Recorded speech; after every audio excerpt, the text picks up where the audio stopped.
Hello everyone, आप सभी का स्वागत है स्टेट पीसीएस क्लासेस में। यदि आपने इस चैनल को सब्सक्राइब नहीं किया है तो अभी सब्सक्राइब कीजिए। यदि आप यूपीएससी प्री 2025 देने जा रहे हैं तो यह वीडियो आपके लिए बहुत ही ज़्यादा इंपॉर्टेंट होने वाला है। इस वीडियो में बात करेंगे बचे हुए दिनों में जीएस वन को कैसे हमें कवर करना है और यूपीएससी में टेस्ट सीरीज़ का क्या रोल है, ठीक है। और हमें टेस्ट सीरीज लगाना चाहिए या फिर पीवाईक्यू ही सॉल्व करके जाना चाहिए। सीसेट अगर नहीं निकल रहा है तो आपको क्या करना है, खासतौर से हिंदी माध्यम वाले इस वीडियो को ज़रूर से ज़रूर अंत तक ज़रूर देखेंगे, ठीक है। आपको बहुत ज़्यादा बेनिफिट होने वाला है। अगर यहाँ पे बात करें 10 वर्षों का, अगर यहाँ पर प्रश्नों का एनालिसिस करें जो है पीवाईक्यू का, तो 13 से लेकर 23 तक आप देखेंगे हिस्ट्री सब्जेक्ट से 2013 में 16 प्रश्न पूछा गया था। 2023 में कितना पूछा गया, यहाँ पर 14 प्रश्न पूछा गया। ज्योग्राफी से 2023 में 16 सवाल पूछे गए आपसे। और यहाँ पॉलिटी की बात करें तो 2023 में 15 सवाल पूछे गए। आर्ट एंड कल्चर की बात करें तो यहाँ से 5 सवाल पूछे गए 2023 में। इन्वायरमेंट से बात करें 14 सवाल पूछे गए 2023 में। साइंस एंड टेक्नोलॉजी से बात करें तो यहाँ पर 12 सवाल पूछे गए आपके 2023 में। और इकोनॉमी से बात करें तो 14 सवाल पूछे गए 2023 में। ऐसे ही 2024 का देखते हैं। 2024 में इंडियन पॉलिटी से 18 प्रश्न पूछे गए, हिस्ट्री से 9 प्रश्न पूछे गए, इकोनॉमी से 15 क्वेश्चन पूछे गए, ज्योग्राफी से 20 सवाल पूछे गए, इन्वायरमेंट इकोलॉजी पर्यावरण से पूछे गए 10 प्रश्न, साइंस एंड टेक्नोलॉजी विज्ञान में प्रौद्योगिकी से कितने पूछे गए 8 प्रश्न, करंट अफेयर से और इंटरनेशनल रिलेशन से 20 सवाल पूछे गए। ये टोटल आपके 100 सवाल आते हैं। अब हमें क्या करना है, बचे हुए लगभग 18 दिन मैं मानता हूँ, क्योंकि एक दो दिन तो आप ऐसे रस करने में आपका चला जाएगा, क्योंकि आपका एग्जाम सेंटर कहीं दूर होगा तो आपको वहाँ पर जाना पड़ेगा, ठीक है।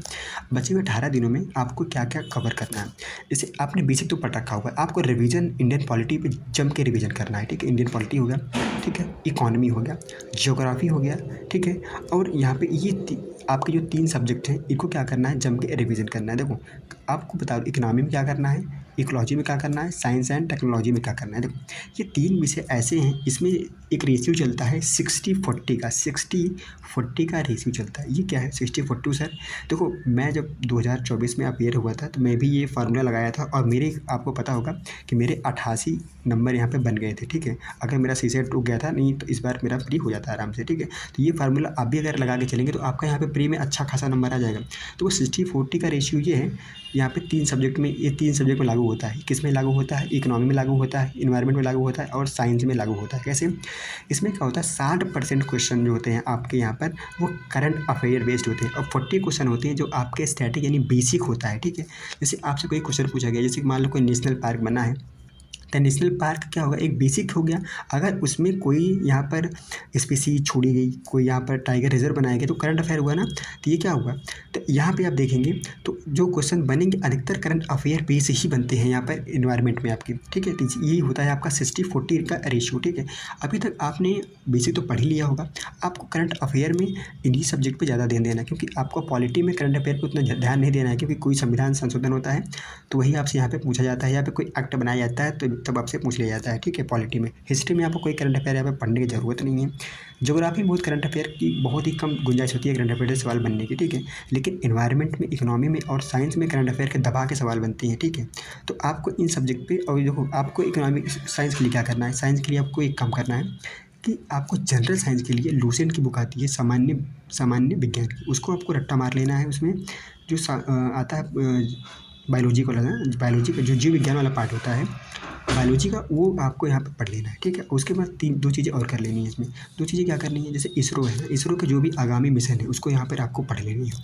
तीसरा है आपको आपका डिफेंस टेक्नोलॉजी से, जैसे कि कोई यहाँ पर कोई मिसाइल बनी है, सुपरसोनिक है, क्रूज़ मिसाइल है, ठीक है, बैलिस्टिक मिसाइल है, इसके बारे में पढ़ लेना, क्योंकि यहाँ से क्वेश्चन पूछी जाती है। और एक काम यहाँ पे कर लेना है, जो भी मिलिट्री एक्सरसाइज होती है 2 देशों के मध्य, उसको यहाँ पर पढ़ लेना है, ठीक है। तो यहाँ से अधिकतर सवाल आपके साइंस के यहाँ से 100% सही होंगे, ठीक है। हमने अब बात किया इन्वायरमेंट को कैसे कवर करना है। इन्वायरमेंट क्या करना है कि अभी तक अगर आपने करंट अफेयर नहीं पढ़ा है, ठीक है, बेसिक चीज़ें पढ़ी हैं, ठीक है। बेसिक में हमने आपको बताया कि इस पे कवर करना है, इंडियन पॉलिटी पे अच्छा ध्यान देना है, हिस्ट्री पे ध्यान देना है, ठीक है, बेसिक में, ठीक है। और करंट अफेयर में हमने बात किया, करंट अफेयर में 3 सब्जेक्ट पे ज़्यादा फोकस करना है आपके, इन्वायरमेंट पे, साइंस पे और इकोनॉमिक्स पे। 3 सब्जेक्ट पे करंट अफेयर पे ध्यान देना है, और इन सब्जेक्ट पे बेसिक पे ज़्यादा ध्यान देना है, ठीक है।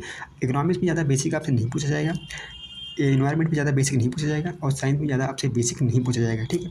तो इन सब्जेक्ट पे अगर आप अभी से अगर 2 अगर आपके पास लगभग 18 दिन है, ठीक है, आपके पास 6 सब्जेक्ट है, अगर आप 3-3 दिन देंगे, 3 दिन 6 3 18, तो आपके पास मात्र 3 दिन बचा है एक सब्जेक्ट को देने के लिए, ठीक है। अब आप सोच लिए कि आपको कैसे पढ़ना है। हमने आपको बता दिया कैसे पढ़ना है। सबसे प्रायोरिटी नंबर पर आपका रखना है इंडियन पॉलिटी रखना है। उसके बाद क्या रखना है, उसके बाद आपको जियोग्राफी रखना है, ठीक है। उसके बाद क्या रखना है, आपको जियोग्राफी रखना है। ये हिस्ट्री इस बार का माइनस होता है 2025 में अच्छा खासा पूछ ले, तो जियोग्राफी को रखना है आपको, ठीक है। हिस्ट्री हो गया आपका, पॉलिटी हो गया और आपका यहाँ पर ज्योग्राफी हो गया। फिर ऐसे आप प्रेफरेंस में इस सब्जेक्ट को आप जो है यहाँ पे रख सकते हो, ठीक है। अब यहाँ पे बात करते हैं कि टेस्ट सीरीज़ का। तो वो टेस्ट सीरीज़ आपको, अगर अभी तक आपने टेस्ट सीरीज लगाने से क्या होता है कि आपको सेल्फ एवेल्यूएशन का पता चल जाता है कि हम जो है कितने पानी में हैं, हमारा जो है कि कौन कौन सा सब्जेक्ट यहाँ पर रेडी है, कौन तैयार है, किस सब्जेक्ट में वर्क करने की ज़रूरत है। अगर अभी तक आप टेस्ट सीरीज नहीं लगा रहे हैं तो एटलीस्ट आपको 10 टेस्ट लगा के जाना चाहिए जीएस में कम से कम 10 टेस्ट लगा के जाओ। और यहाँ पर सी सैट के कम से कम आपको 5 टेस्ट लगा के ज़रूर जाना चाहिए बचे हुए दिनों में, ठीक है। 15 टेस्ट आप ज़रूर लगा के ही जाइए, ठीक है। अगर आप टेस्ट नहीं लगाना चाहते हैं तो आप 10 वर्षों का क्या करिए, पीवाईक्यू लगा लीजिए, ठीक है। 10 वर्षों का पीवाईक्यू लगा लीजिए, 10 पीवाईक्यू लगा लीजिए जीएस के, और 5 वर्षों का जो है पीवाईक्यू लगा लीजिए सीसेट के लगा लीजिए। तो इससे क्या होगा, आपको बहुत ही ज़्यादा बेनिफिट मिलेगा। अभी तक देखो सीसेट में क्या, अगर सीसेट आपका निकल नहीं रहा तो सीसेट के लिए क्या करना है। देखो सीसेट में क्या होता है कि अब लगातार सीसेट में डिफिकल्टी बढ़ती जा रही है, क्योंकि नंबर ऑफ क्वेश्चन जो है ना उनका लेवल बढ़ता जा रहा है।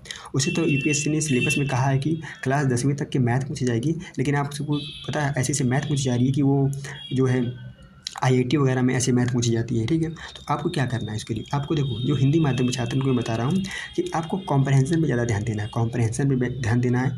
और जो आपके जो है रीजनिंग है और आपके मैथ पे कुछ चैप्टर ऐसे हैं जिस पे आप वर्क करके यहाँ पर अच्छे नंबर ला सकते हो। रीजनिंग में भी कुछ चैप्टर ऐसे हैं उस पर वर्क करके नंबर ला सकते हो। ऐसा नहीं है कि आपको सारे चैप्टर आने चाहिए मैथ में, रीजनिंग में, ऐसा नहीं है।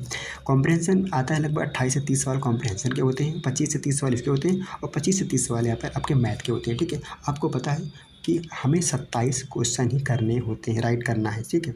80 क्वेश्चन में 27 क्वेश्चन सही करना है और 66.5 नंबर हमें लाना है कैसे भी करके, कर यूपीएससी पास करना है, तो ठीक है। यहाँ पे रोना धोना नहीं चलेगा कि भैया हम हिंदी माध्यम से हैं, हमको मैथ नहीं आती, हमको रीजनिंग नहीं आती। आपको कलेक्टर बनना है तो आपको ये चीज़ें करनी पड़ेंगी, ठीक है। तो आपको कॉम्प्रहेंशन में अगर 28 से 30 क्वेश्चन बन रहा है तो ये अपने क्षमता रखिए कम से कम, अगर 30 सवाल पूछा जा रहा है तो कम से कम 18 सवाल यहाँ पर सही, 18 से 20 सवाल सही करने का प्रयास करिए कॉम्प्रहेंशन में। यही आपका तो यही आपकी स्ट्रेंथ, मजबूती यही है। रीजनिंग में भी आप कम से कम 10 प्रश्न सही करने का प्रयास कीजिए, ठीक है। 10 प्रश्न यहाँ से सही करिए, 20 प्रश्न यहाँ, 30 प्रश्न हो गया, बल्कि यहाँ पे 10 प्रश्न नहीं, हम कहेंगे 15 प्रश्न। और मैथ में कम से कम 8 से 10 प्रश्न। अगर मैथ में 10 प्रश्न हो गया, रीजनिंग में 15 प्रश्न हो गया, यहाँ पे 20 सवाल हो गए, तो आपके पास अच्छा खासा यहाँ पर 20, 10, 30, 45 सवाल आपके यहाँ पर हो गए। 45 सवाल अगर आपके यहाँ पे आप करके आते हैं, 45 सवाल में अगर 5 सवाल गलत भी जाता है तो आपके 40 सवाल बचेंगे ना, फिर भी आप आराम से क्वालिफाई हो जाएंगे। इतना तो आपको करना पड़ेगा सी सेट पे ये बार आप ही नहीं कर रहे हो तो कैसे भी करके कुछ टॉपिक है उसको रिवीजन करो, ठीक है। और आपके कॉम्प्रहेंशन के क्या करो, पीवाईक्यू जो पिछले वर्षों पूछे गए हैं उसका पीवाईक्यू ज़रूर से ज़रूर लगाओ। ये बात अगर अभी आप नहीं समझी तो आप अगर देर करोगे तो फिर देर होती चली जाएगी, ठीक है, क्योंकि आपके पास ज़्यादा समय बचा नहीं है। अगर इससे रिलेटेड अगर मटेरियल कोई चाहिए तो आप मुझे कमेंट करके बताइएगा, हम आपको इसका मटेरियल अवेलेबल करवा देंगे। इतना मैं आपके लिए एज अ आपका छोटा भाई, बड़ा भाई जो भी मानते हैं उस, इतना मैं अपने भाइयों बहनों के लिए इतना मैं, ठीक है। जो भी कंटेंट अगर कहेंगे तो अवेलेबल होगा तो मैं आपको ज़रूर से ज़रूर प्रोवाइड कराऊंगा, ठीक है। आप लोग मुझे कमेंट करके जरूर बताइएगा अगर आपको यहाँ पर कोई डाउट है, ठीक है। आप मेरा कॉन्टैक्ट नंबर भी इसी में है, अगर आपको कोई भी डाउट होता है आप मुझसे बेझिझक पूछ सकते हो, ठीक है। मैं आपका बड़ा भाई भी हूँ, मेंटर भी हूँ, ठीक है। आप जो भी मुझे माने, ठीक है। वीडियो देखने के लिए बहुत बहुत धन्यवाद, थैंक यू सो मच।